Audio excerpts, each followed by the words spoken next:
Magandang araw mga kabubbles. Narito ang latest news ngayon sa PBA.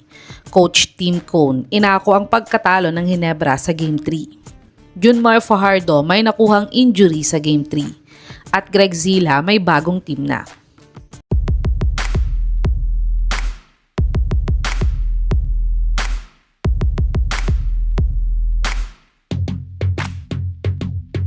Natalo nga ang Barangay Ginebra sa Game 3 kontra sa SMB sa score na 85-91.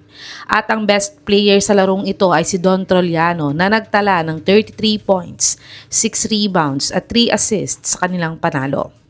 Kaya't ayon nga kay Coach Tim Cone ay inaako niya nga daw ang pagkatalo ng Ginebra sa Game 3 at kailangan daw nila pag-igihan pa ang depensa nila dahil hindi daw ito sapat sa team na gaya ng SMB.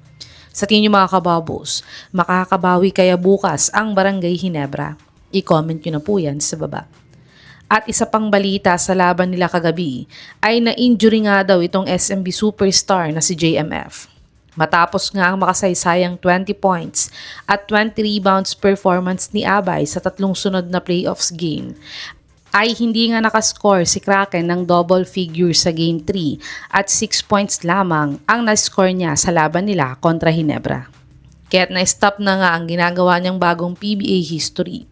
At ang masama pa nito ay nagsuffer pa siya ng shoulder injury sa larong ito. Kaya't get well soon nga idol at sana ay makapaglaro pa din siya sa next game nila. Dumako naman tayo sa balitang may bagong team na nga daw si Greg Zila. Si Greg Zila nga ay pinipilit bumalik sa PBA last off-season.